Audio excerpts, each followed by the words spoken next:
കോഡായിട്ട് ബന്ധപ്പെട്ട് പറയുമ്പോഴേ നമ്മുടെ പോക്കറ്റിനെ ഇതെങ്ങനെ എഫക്ട് ചെയ്യും? അതായത് ഇപ്പോൾ നമ്മുടെ ഒരു ടേക്ക് ഹോം സാലറി ഉണ്ടല്ലോ, ആളുകൾ വീട്ടിൽ കൊണ്ടുപോകുന്ന പൈസ ഇന്ന് എഫക്ട് ചെയ്യാനായിട്ട് സാധ്യതയുണ്ടോ അതിൽ? തൊഴിലാളികളുടെ ഇടയിൽ ഈ ഒരു ആശങ്ക വളരെ കൂടുതലാണ്.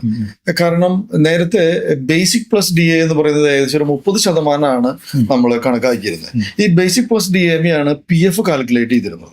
അപ്പൊ പി എഫ് നമ്മൾ 12%, ബേസിക് പ്ലസ് 15,000-ലും താഴെ ബേസിക് പ്ലസ് ഡി എ ഉള്ള ഒരാളുടെ കയ്യിൽ നിന്ന് നമ്മൾ പിടിക്കുകയാണെങ്കിൽ അതിന്റെ 12% പിടിച്ചുകൊണ്ടിരുന്നത്.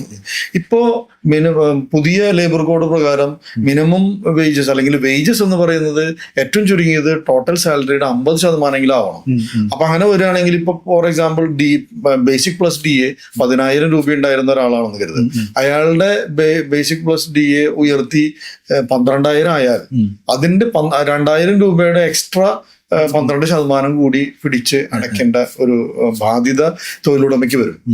അങ്ങനെ വരികയാണെങ്കിൽ തീർച്ചയായും ഈ 10,000 നിന്ന് പിടിച്ചതിന് പകരം ഇപ്പൊ 12,000 പി എഫ് പിടിക്കേണ്ടത്.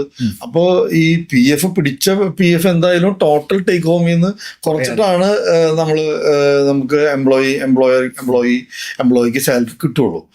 പക്ഷെ എൻ്റെ ഒരു വ്യക്തിപരമായി പറയുകയാണെങ്കിൽ അത് പേടിക്കേണ്ടതില്ല. കാരണം ഈ പറഞ്ഞ പൈസ അവർ എക്സ്ട്രാ പൈസ പിടിച്ചത് നേരെ ഗവൺമെന്റിലേക്ക് അടയ്ക്കുകയും ഈക്വൽ എമൗണ്ട് 15,000-ൽ താഴെയാണെങ്കിൽ ഈക്വൽ എമൗണ്ട് എംപ്ലോയർ കൂടി പി എഫ് അക്കൗണ്ടിലേക്ക് അടയ്ക്കും.